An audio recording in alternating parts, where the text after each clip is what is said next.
So we're going to start with a session on public participation in science, which is going to be kicked off by Phil Haygarth from Lancaster University, and he's going to be talking about towards NFM by learning and elicitation with stakeholders in partnership. So over to you, Phil. Thank you. Can you see and hear me? Yep. Good. Excellent. Well, amazing this technology, isn't it? Well, good morning, everybody. It's a pleasure to be here talking to you.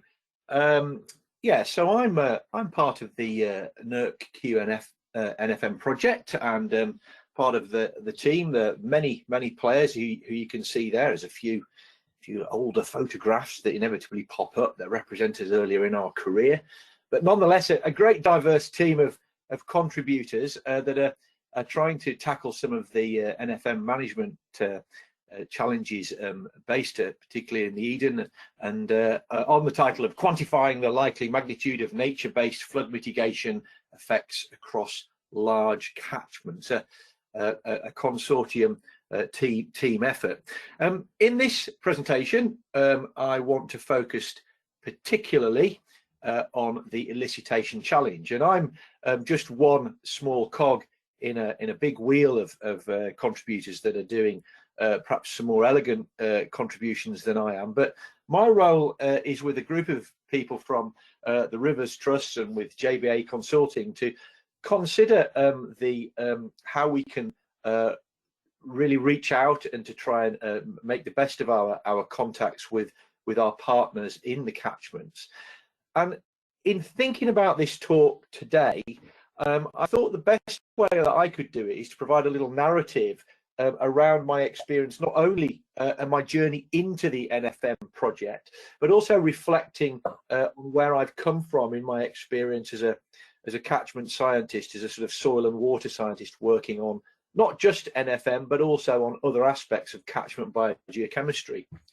And it made me think about my experience with the DEFRA demonstration test catchment in the Eden, where I spent, believe it or not, 10 years working with DEFRA and with colleagues on, sorry, the slides changed themselves then, we weren't meant to do that. Spent 10 years working with colleagues on that, and similarly I contributed to a project called the Environmental Virtual Observatory. And these are all been projects where we really have had to try to develop tools and ways of working with partners, with stakeholders, with communities to get the best elicitation out of understanding of catchments. And I think that, you know, thinking about what we've done there, we have learned some lessons for good or for ill. We've made some mistakes. I wanted to share some of those with you and then take you through on that journey. So as part of you know, our work in the Eden, there's a slide there provided by Ben Surridge, who was part of the Eden DTC, and reminds us that we were already doing runoff detention work to try and abate nutrient losses, actually. And there's great similarities, of course, with holding nutrients in the landscape and with trying to prevent flooding. But all these things did engage the farming community and the local community. As you can see there, we explored many different ways of meeting and interacting with those to try to tackle some of the issues. Now, in this slide, it shows perhaps my proudest output from that project was a paper reflecting on climate change impacts, actually, on phosphorus losses from a number of catchments around the UK. But as part of this process, we tried and engaged in an elicitation process with the local community in the Eden, and we tried to use elicitation to try and work with partners, work with farmers to try and understand what they thought would happen under climate change futures in their farm management scenarios, particularly in the Eden.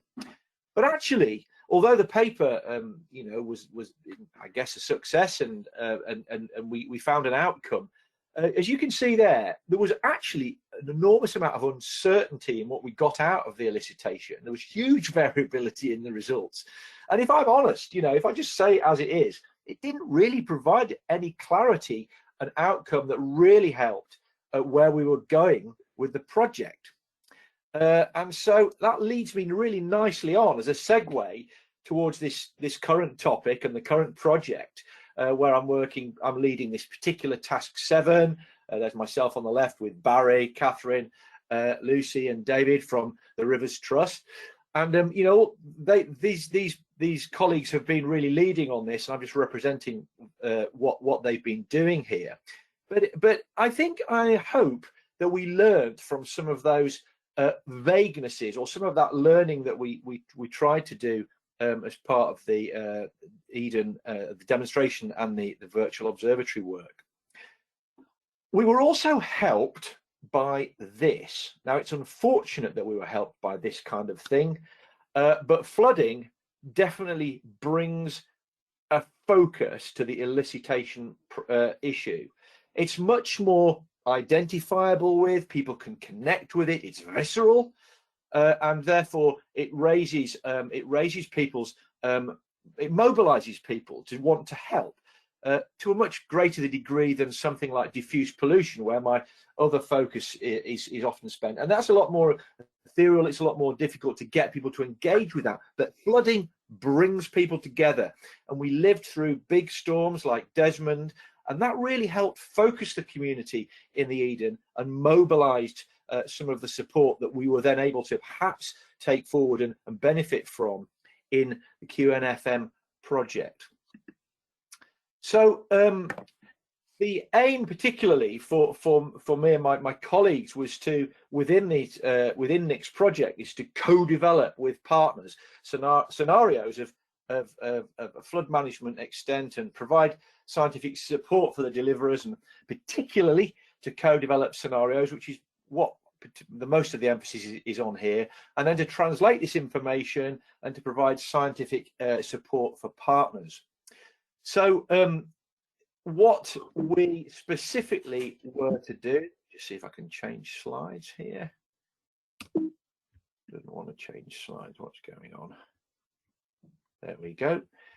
Hang on one moment, just arrange my screen for myself.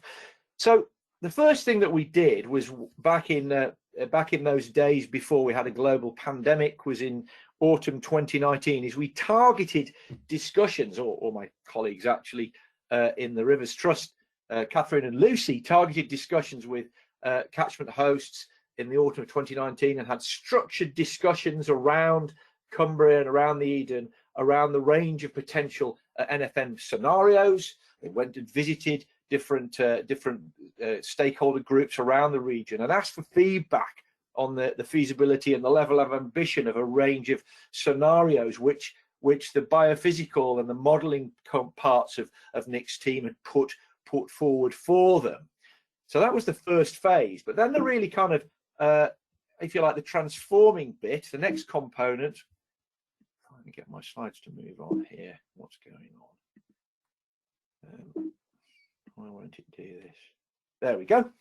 But the more important bit was that we actually we brought together really quite a large gathering of contributors in Cumbria at Newton Rig, where we held a particular stakeholder event, and we had a really buoyant and interactive day-long meeting, where we were able to bring together people. We presented refined scenarios, we held interactive sessions and gathered feedback, and went through an evaluation process. And then we also finished the day, or really made the fun part of the day, by actually taking groups out and about around the catchments to learn and talk together as well. This was I think this was really buoyant. This was in January earlier this year. It seems a very long time ago now. Many things have happened since then, but it was very buoyant. It was well attended, and we had lots of active contributions. I'm struggling with something on my screen here. I apologise. Anyway, yeah. So we had the field trips, and what we also did is we garnered an evaluation exercise with a kind of live electronic system about the feedback from the event and what people, what colleagues in the meeting thought they got from that. And we were able to procure voting and different perceptions from different groups about what was what, and so on and so forth. And the other key thing, really, if you like, in the background of this slide, was what I felt was so elegant that my colleagues did, was that they just really focused the questions. The biophysical people on the team, the people with asking the modelling questions and who had a real landscape perception and understanding, really drove the questions and really targeted them in a particular way, so things were really honed down and focused. And I think that's something that this team did, which we were still learning about when we were working in the DTC project in my previous earlier reflection.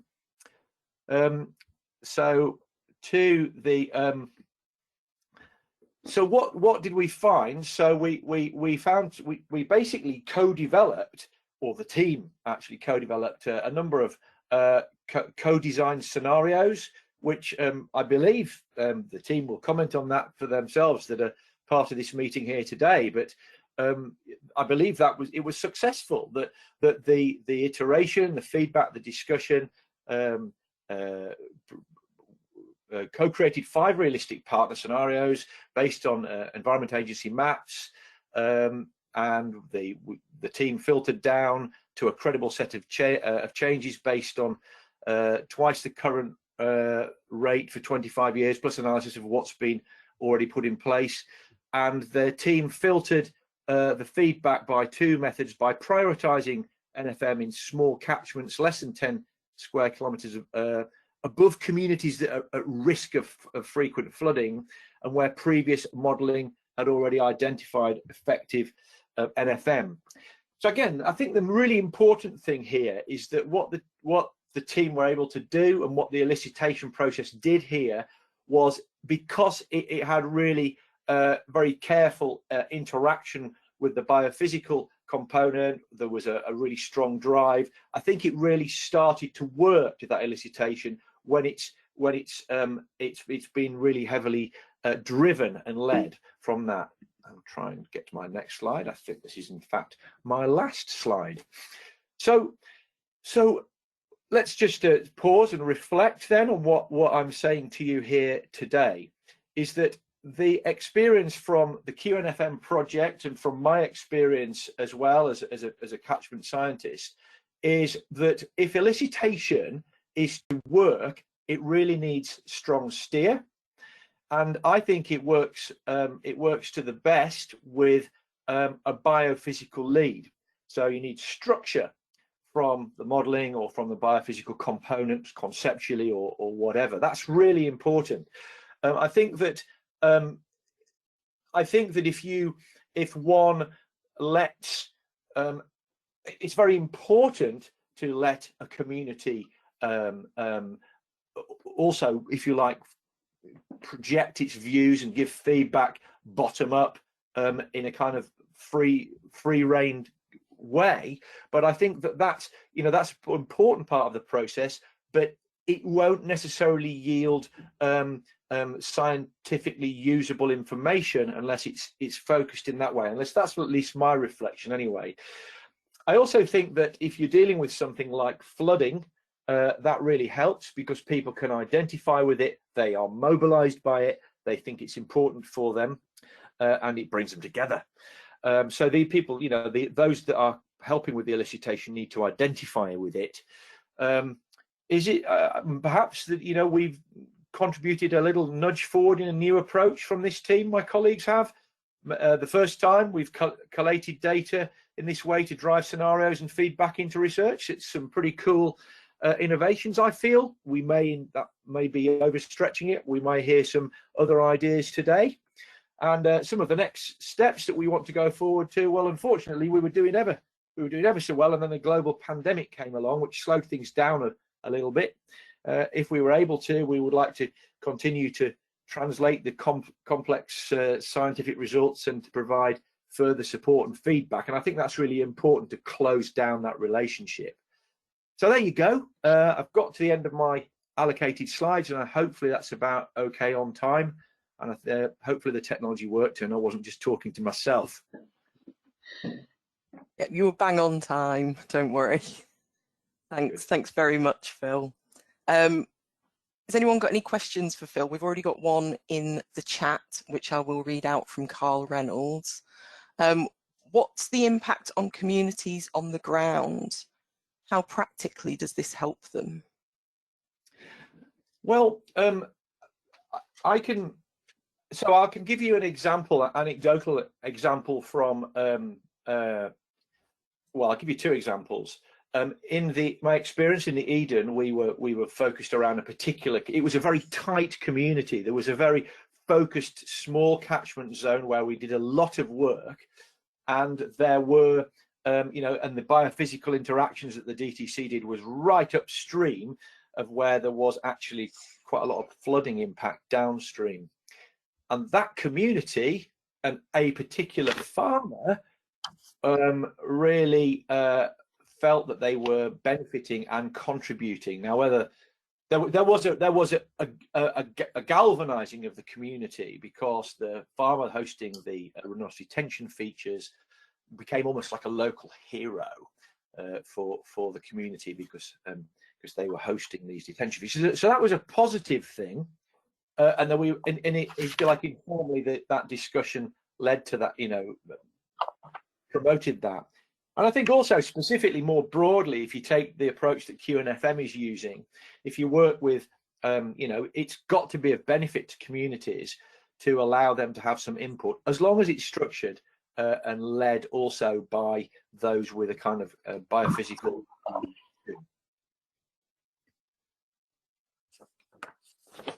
Great, thank you. Has anyone got any more questions for Phil? I have a question. I don't know. Is it okay just to shout out? Yeah, shout out, Dave. Phil, how did you decide in the first place what the objective was?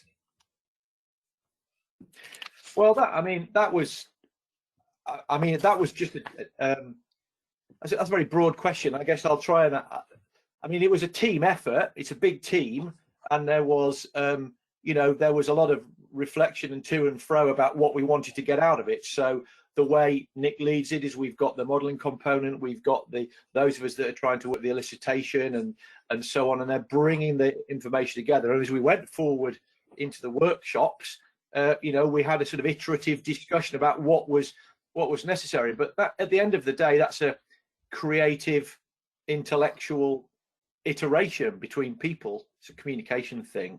It's just human learning. Sorry, Phil. I didn't express that very well. I guess I'm thinking about my own experience of these kinds of interactions, and I'm also thinking about the kind of social scientists who I've kind of traveled back and forth to those interactions with, who might kind of jump up and down and have steam coming from their ears around the need for it to be led by the physical science, which I'd say that's my tendency too, that it's hard to get stuff done without focus. But they say, well, the power is all still with you, and it's all still your agenda. So I just wondered how that that's behind the kind of initial objectives question. I get it, Dave. Yeah, sorry. Nice to hear you, by the way. Yeah, no, that's a good point. I feel, okay, I'll give you there are different approaches, and I'm giving you one of them. Okay, I'm not saying it's the be all and end all. I'm not particularly, you know, professing that to be the only way to do elicitation. As primarily a biophysical scientist, at the end of the day, I feel if you're trying to get biophysical outputs that are meaningful, I think that what I've just explained is the way it has to work. If the end point is to determine models or to have prediction which will have a biophysical output, if there is another socially driven end point which has a different benefit, there might be other ways. There might be better ways of approaching it, but I understand that might be controversial, but I think it kind of works this way. Now that's really helpful. I think that that kind of clarification about what you're trying to do in the first place, being about generating particular knowledge where the objectives are already somewhat constrained. That's just, that background's helpful, so thank you. It just has to be, I feel, but it will be interesting to hear the alternative views. But thank you so much. I'm very sorry, we'll have to move on to the next presenter now, but there are, Phil, a couple of questions in the chat, and of course anyone is welcome to use the chat to ask any of the presenters questions as well. So I'll hand back over to Emma, but thank you, Phil, and for the question. Very much. Thanks, Joe. Thanks for keeping us to time. And thanks, Phil, for that really interesting